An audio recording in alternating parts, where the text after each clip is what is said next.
اللہ کے راستے میں نکل کر دعوت زیادہ دینی ہے، سیکھنے سکھانے میں لگنا ہے، ذکر و عبادت میں لگنا ہے اور خدمت میں لگنا ہے، اور اللہ کے راستے میں نکل کر اپنے آپ کو سوال سے بچانا ہے کہ ہماری زبان سے اپنی حاجت کسی کے سامنے ظاہر ہو اور دل کی جھانک لوگوں کی چیزوں کی طرف جائے، اس سے بھی اپنے آپ کو بچانا ہے، اسراف سے بچانا ہے، بے جا خرچ کرنے سے بچانا ہے اور کسی کی چیز کو بغیر اجازت کے استعمال نہیں کرنا، اور بھی اپنے وقت کو ہم نے اعمال میں لگانا ہے۔ اس لیے کھانا بقدر ضرورت، کم کھانا، کم سونا اور دنیا کی بات بھی بقدر ضرورت کریں۔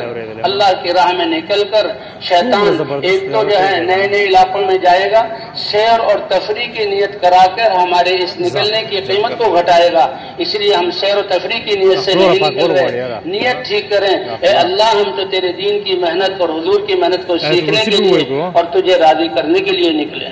اللہ لا الہ الا هو الحي القيوم۔ تو بھائی اپنی نیتوں کو بھی ٹھیک کرنا، کم کھانا ہو، کم سونا ہو اور بقدر دنیا کی باتیں کم کرنا، اور اس مسجد سے صرف دعوت والے عمل کے لیے بقدر ضرورت جانا۔ اور تین چیزیں ہیں، حضور صلی اللہ علیہ وسلم فرماتے تھے کہ اجتماعیت کو لازم پکڑو، اکٹھے رہو، اور مساجد کو لازم پکڑو، ہم مسجدوں میں رہیں، مسجد سے باہر جانا ہو دعوت دینے کے لیے، لوگوں پر محنت کرنے کے لیے، مسجد ہی کے کام کے لیے، اور ایک عمومی ہونے کو لازم پکڑو کہ اس سے زیادہ اچھی آواز کس کی ہو سکتی ہے جو اللہ کی طرف بلا رہا ہو، کسی کی اچھی آواز نہیں، اور خود بھی مسلمانوں کے ساتھ نیک اعمال کرتا ہے اور اپنے آپ کو عام مسلمانوں میں سے سمجھتا ہے۔ اس لیے بھی جماعت بن گئی ہے، اکٹھی رہے، اور جو تشکیل ہو گئی ہے تو فوراً ہم اللہ کے راستے میں نکلنے کی کوشش کریں۔ تیاریاں ساری اس سے پہلے مکمل کر لی ہیں، دعا ہوتی ہے ہم روانہ ہو جائیں، اور جہاں جہاں تشکیل ہوئی ہے اس طرف ہم پیدل سفر شروع کر دیں۔ اللہ کے راستے میں تشکیل ہونے کے بعد رکنا پسندیدہ نہیں۔ حضور صلی اللہ علیہ وسلم نے جمعے کے دن ایک لشکر کو روانہ فرمایا، بڑا اہم لشکر تھا، اور اس میں اپنے قریبی، اپنے چچا داد بھائی جعفر ابن ابی طالب، منہ بولے بیٹے زید ابن حارثہ اور عبداللہ بن رواحہ رضی اللہ عنہ کو روانہ فرمایا، اور جمعے کا دن تھا، جماعت چلی گئی۔ عبداللہ بن رواحہ اور یہ فرمایا، دیکھو زید ابن حارثہ امیر ہوں گے، وہ شہید ہو جائیں تو جعفر ابن ابی طالب امیر بن جائیں، وہ شہید ہو جائیں تو عبداللہ بن رواحہ امیر بن جائیں، اور وہ شہید ہو جائیں تو پھر مسلمان اپنے مشورے سے، کسی اسرائیلی نے عبداللہ بن رواحہ کو بتایا کہ نبی کی پیشن گوئی بالکل ٹھیک ہوتی ہے، تم تو شہید ہو جاؤ گے تو کوئی پریشانی نہیں، اللہ نے جان دی ہوئی ہے، اللہ کے راستے میں جائے گی۔ لیکن ان کو یہ خیال آ گیا کہ جمعے کا دن ہے، بعد میں تو مسجد نبی میں آنا نصیب نہیں ہوگا، اب جمعے کے دن کا مسجد میں وقت گزارنا اور جمعہ حضور صلی اللہ علیہ وسلم کے پیچھے پڑھنا، اس لیے امیر سے اجازت لی، جماعت روانہ ہو گئی، یہ پیچھے رہ گئے۔ حضور صلی اللہ علیہ وسلم نے دیکھا، پوچھا، اے ابن رواحہ تمہیں کس چیز نے پیچھے کر دیا؟ کہ لے اجمع معک یا رسول اللہ، اے اللہ کے رسول آپ کے پیچھے جمعہ پڑھنے کے لیے رکا ہوں۔ یہ تو حضور کی محبت کا اس میں یہ ہے اشارہ ہے کہ کتنی محبت ہے، حضور کے پیچھے جمعہ پڑھنا چاہتے ہیں۔ کہ کتنا پیچھے رہ گئے؟ کہ آدھا دن پیچھے رہ گئے۔ تو سن لو، تمہاری وہ جماعت جو آدھا دن اللہ کے راستے میں مجھے میری مسجد کو چھوڑ کر نکل پڑی ہے، اگر روئے زمین کے تم مالک بن جاؤ اور اس کو صدقہ کر دو، وہ ثواب بھی، اور میرے پیچھے مسجد میں ٹھہرنے، میرے پیچھے نماز پڑھنے کے ثواب کو بھی جمع کر لو، تب بھی ان کے آدھے دن پہلے نکلنے کے ثواب کو تم پہنچ نہیں سکتے۔ اب اللہ کے راستے میں نکلنا، اس کے لیے صحابہ کی سب سے بڑی قربانی حضور کے ہوتے ہوئے حضور کو چھوڑنا۔ 100 سفر صحابہ کے کروائے ہیں، اور وہ سفر ہماری طرح ریل گاڑیوں میں اور بڑے بنی ہوئی سڑکوں میں نہیں تھے، وہ پیدل تھے اور بھوک کی حالت میں سفر تھے۔ 27 یا 29 سفروں میں حضور گئے، 70-72 سفروں میں صحابہ نکلے۔ جو صحابہ جا رہے ہیں وہ واپس آنے کی نیت سے نہیں، وہ تو جان کا نذرانہ پیش کرنے کی نیت سے، اور کتنے لوگ شہید ہو جاتے تھے، اپنی جانیں اللہ کے لیے دے دیتے تھے۔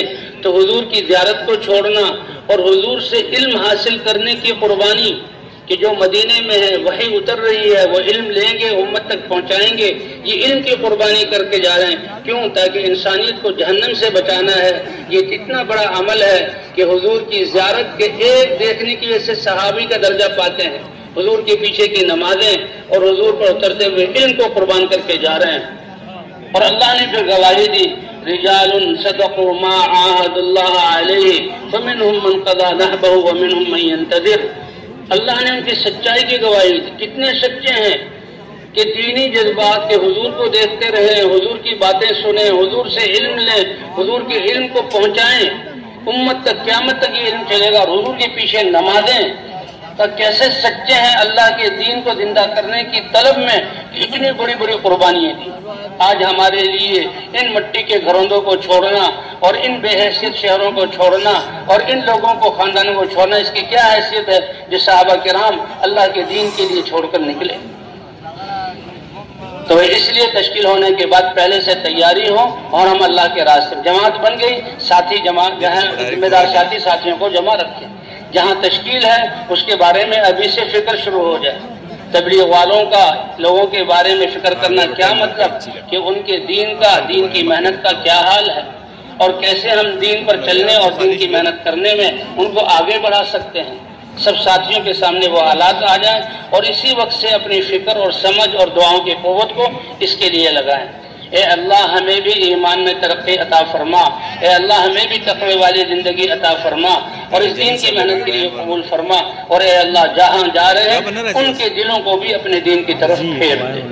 کیا مبارک نیتیں ہیں، کیا مبارک جذبات ہیں اور کتنے اونچے یہ لوگ ہیں کہ انسانیت کی ہمدردی میں ارحموا من فی الارض، تم زمین والوں پر رحم کرو گے آسمان والا تم پر رحم کرے گا. اور اس کو اللہ کے دین کی مدد قرار دیا گیا. اللہ اس کو کتنا بڑا اعزاز کہ میرے یہ بندے میری دی ہوئی زندگی کے اوقات کو، میرے دی ہوئی صلاحیتوں اور مالوں کو لے کر اپنی زبانوں سے میرے دین کے بارے میں باتیں کر رہے ہیں. یہ میرے دین کی مدد کر رہے ہیں. ان کا دین کی مدد کرنا اپنی حیثیت کے مطابق ہے اور میں اپنی قدرت کے ساتھ ان کی مدد کروں گا. اور جب میں مدد کرنے والا ہوں تو پھر کائنات کی کوئی طاقت ان کے بال کو بھی بیگا نہیں کر سکتی. اور اگر اللہ ہی نے مدد کرنا چھوڑ دیا، بتاؤ ایمان والوں پھر تمہاری کون مدد کرے گا؟ شیطان بھی تمہارا دشمن، تمہارے نفوس بھی تمہارے دشمن. باطل والوں کی اسکیمیں تمہیں مٹانے کے لیے اللہ نے چھوڑ یخذلکم، اللہ تمہاری مدد چھوڑ دے کہ تم نے دین کی محنت کو چھوڑ دیا ہے. پھر کون ہے تمہارا مددگار؟ کتنا بڑا وعدہ ہے اللہ کا. اس لیے یہ میدان جماعتیں جب جہاں پرچے مل جائیں اللہ کے راستے میں روانہ ہو. دو ساتھیوں کی جوڑی بنا دی جائے. سب کچھ حضور صلی اللہ علیہ وسلم کی سیرت سے. حضور لشکروں کی طرح وہ تشکیل فرماتے تو دو تین کی جوڑی بنا دیتے تھے.